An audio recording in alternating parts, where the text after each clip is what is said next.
welcome to the Daily Coffee Pro, friends. If you are interested in leadership this year, please head to the coffeefest.com/leadership if you're going to be in New York in March, so that you can come to our full day leadership workshop that you can get tickets to if you're going to be heading to Coffee Fest. Also, if you are interested in helping the Rural Bushfire Service or the Australian Animal Welfare Associations that are helping out with the bushfires that are continuing to head all across Australia, please check out our show notes and help out where you can.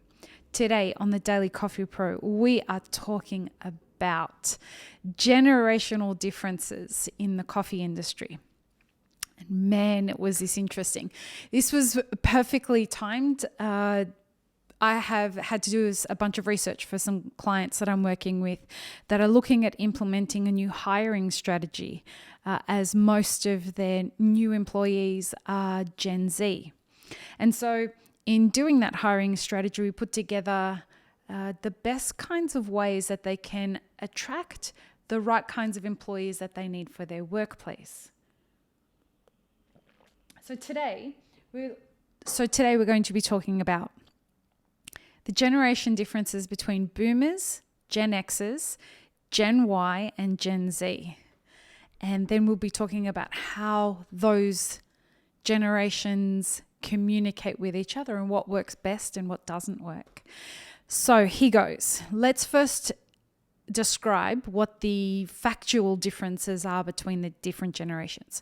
So boomers are born 1944 to 1964, and they are currently, in this year, 2020, they are between 55 and 75 years old.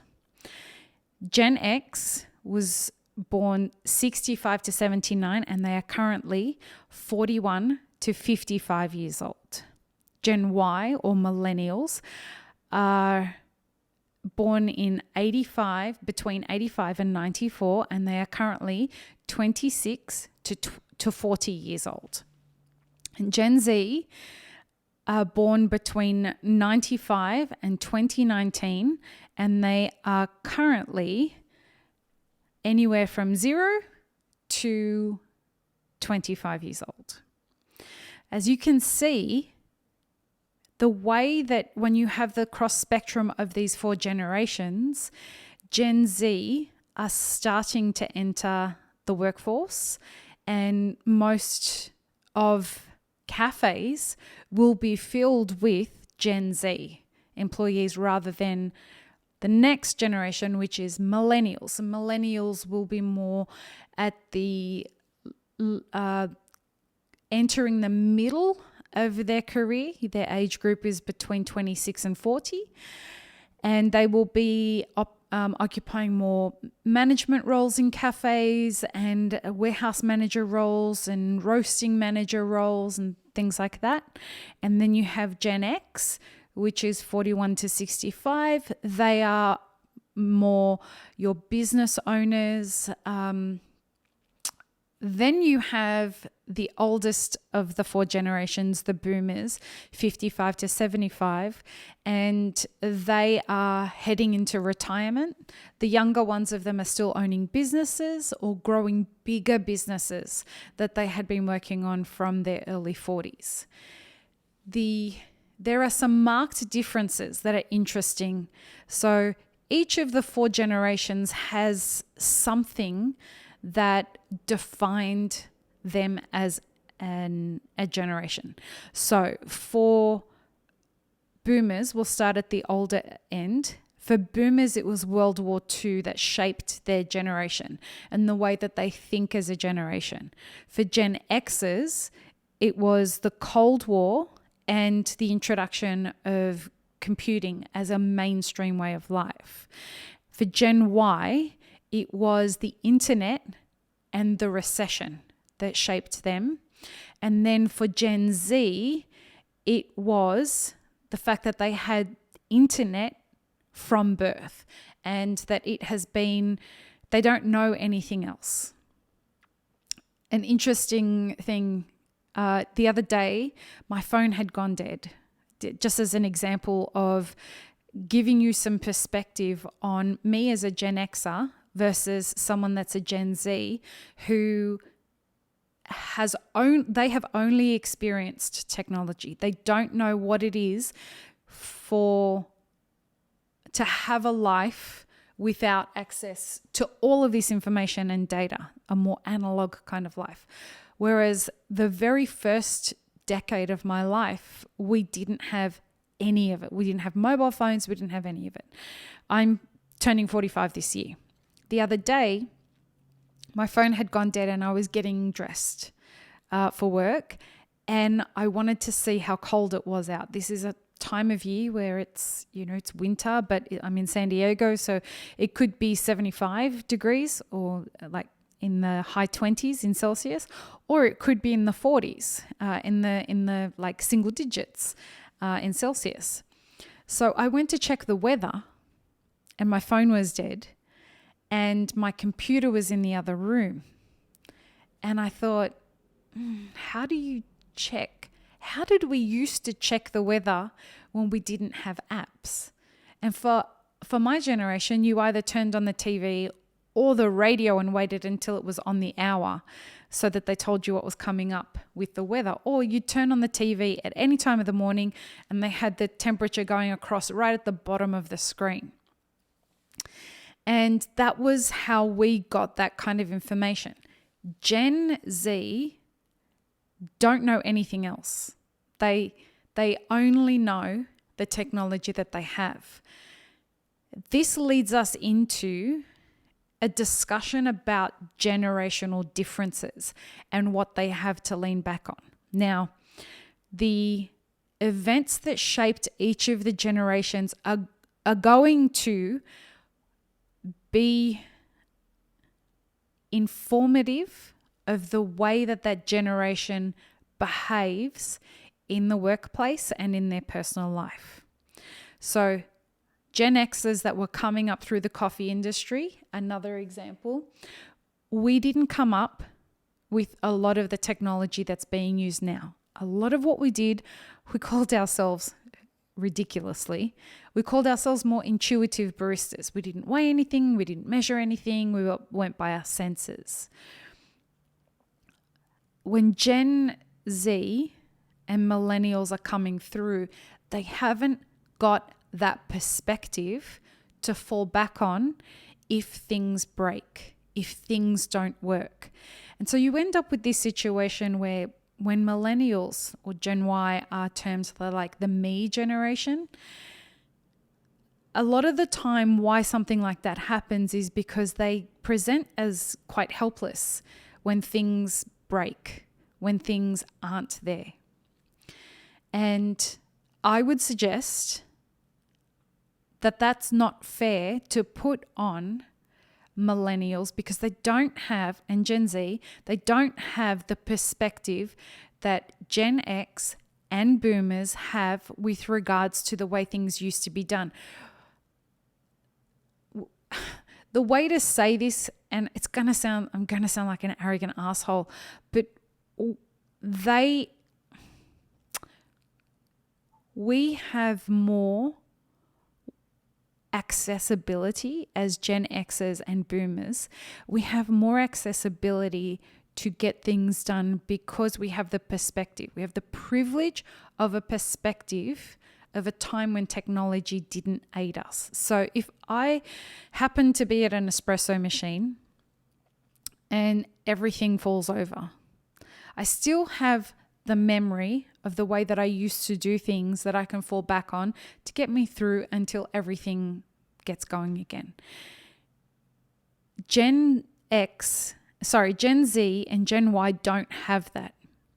And so that can be incredibly frustrating for most of their bosses who are mostly Gen X and boomers because they don't see the perspective, the limited perspective that the younger generations are coming from when it comes to being able to problem solve. And we need to start being mindful of the differences in the generations when we're working together. So while boomers are incredibly self-sufficient, they're very hardworking, they are autonomous, but they love working in teams, and it's all about loyalty, and it's all about all of that kind of stuff. The younger generations are not about that. The younger generations are much more about work-life balance. They're much more about, what can I get out of my job other than my pay? They're much more about the idea of inclusivity. And Gen Xers, the thing that marks them as a separate, kind of the distinctive behavioral trait, I guess, is that they are defined by their hardworking ethic. So grit is a big thing for Gen Xers, getting it done, and they're tough and they're going to weather the storm, and etc., etc. Whereas the younger generations, and there are some distinctions between them, and we'll go through those in a second, they are all about, how can I work smarter than harder? Is it acceptable for you to require all of these things from me when that's not what I signed up for? Now, I want you to bear in mind, I have no judgment on any of this kind of stuff. I am just simply passing on the information and putting it together. And it's something that you need to consider in your own hiring strategy. Okay, so now we move on to Gen Y. And what's the defining factor in their approach? It's kind of their personality as a group defining factor. Now, look, unfortunately, Gen Y / Millennials have been dubbed the me generation. Every generation has personality traits that are positive and that people see as positive or people see as negative. And while people say that Gen Y are lazy, narcissistic, and flaky, they are also self-expressive, they are open-minded, they're more supportive of minorities, and they're receptive to new ideas. My observation has been that yes, they were the first generation of the 4 generations to be more focused on themselves. But I think that the reason that has been more highlighted is because the generation that came before them, Gen X, we were not focused on ourselves. We saw being focused or being self-focused as being braggy and being just unfavorable. Gen Y shifted that. And in the workplace, in coffee, which is considered more of a kind of a liberal place to be, that kind of attitude was a little jarring. And so they got a bad rap. I, over the last few years, have received countless text messages and emails from people saying, so Gen Xers typically, emailing me, contacting me saying, I don't understand why I've got to praise these kids every time they do something that's just a part of their normal job. And that's that whole generation me thing that people are thinking, like they're narcissistic, they want to be praised every time they pull an espresso shot, etc., etc. If you're only going to look at it from the perspective of the generation that you're in, and you're not going to be taking it from the perspective of the generation that your employees are in, well, then perhaps that's going to be a problem. That being said, as an employee, it's important to understand who you're working for. If you require a bunch of praise and you're working for someone who's either a boomer or a Gen Xer, managing your expectations as to what they can give versus what you need is an important part of finding the right job. And we'll come back to that in a second. The defining traits of Gen Z, the defining traits of Gen Z and this generation fascinates the shit out of me. They were raised by my generation. And so Gen Z they come to the workplace with a very interesting, really interesting perspective. All the literature is saying right now that Gen Z believe that they aren't ready to face the workforce, but they are forced to because at 25, they're leaving college and they are heading into the workforce, or they're in college and they're getting their first jobs. But they're doing it ahead of being ready to do so. So what they require from a job is mentorship. They need to know that at interview. They want to be taught the soft skills. They want to be taught how to be assertive. They need to be taught how to talk to people and communicate and move in a job, and the hard skills and all of that stuff, right? The technical stuff. Now, if you are a Gen Z and you are entering the workforce, you want to be looking for people who can do that for you. Now, your parents' generation is the Gen Xers. They are probably going to be the generation of leaders that you relate to the most. A lot of the literature says that Gen Z being led by Gen Y seems to cause conflict because of the differences. Now, I know that they're very close in age. Obviously, they're one generation after the other. But Gen Z and Gen Y have very different personality traits. And I would probably suggest that if you are a millennial, a Gen Yer, and you are hiring Gen Z, you're going to have to be, just like Gen X and boomers have to be very cognizant of who they hire, you need to understand what the generational qualities are of the people that are coming into your workforce so that you know how to better prepare your workplace for it. It is really interesting once you start digging into all of this research to see the different things that are required from each of the generations as they move through.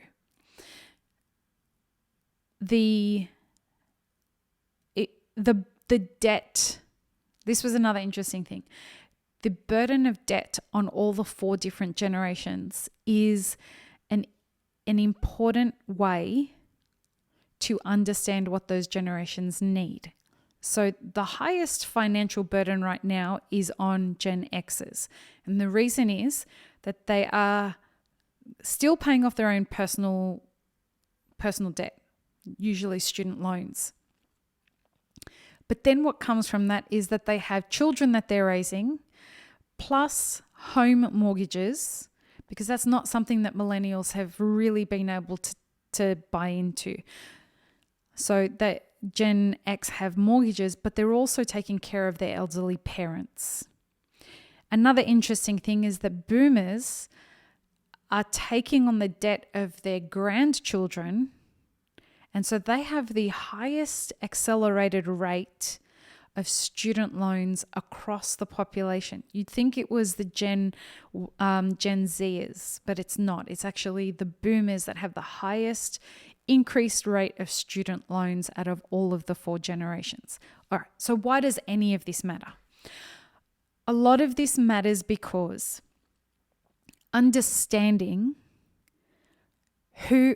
what the characteristics are of the people that are working for you and the people that are leading you is going to be imperative for you to 1, choose the right workplace for yourself, 2, choose the right culture that you want to be around, and 3, understanding the kind of career that you want to map out for yourself. And so, an example of that, if your career map suggests that you want to be a part of leadership, and you're a Gen Zer and you have decided, yeah, I love leading people. I think I have natural leadership skills and I want to cultivate that. So in 10 years from now, I don't know what I'm going to be leading or where I'm going to be leading, but that's something that I want to cultivate. Okay, some decisions that you need to make. Who are the people that are going to be able to teach me those foundational skills in my puppy years? Do I want to be learning from millennials? Do I want to be learning from Gen Xers? Or do I want to be learning from boomers? And further, who are the right people that are associated with and own the right brands that can mentor me to the levels of leadership that I'm looking for? Another example, if I'm a Gen Yer, if I'm a millennial, and I would like to learn how to be a green buyer, figuring out if you'd like to learn from a Gen Xer or a boomer, or if you'd like to learn from somebody in your own generation, if that works better for you. Mentorship is important to millennials. It's even more important to Gen Zers. But as a millennial, understanding the kind of mentorship that you want. Do you want formal mentorship or do you want informal mentorship? And which generation is more likely to give you the kind of mentorship that you're seeking, knowing that you were raised predominantly by older Gen Xers and boomers. So you are, by understanding the generational dynamics, and it's a real thing, guys, like it really is a real thing. If you think that this idea of, you shouldn't be classing people into groups and you shouldn't be labeling people, etc., etc. I get it. I understand. I'm all about inclusion. But understanding these fundamental differences is massively important to understanding the dynamic of how we can better serve our industry and better prepare ourselves as leaders currently and of the future for the generations that will then stand on our shoulders as they move into becoming leaders and influencers and innovators within our industry. I would love to hear your thoughts on this and how your experiences on this.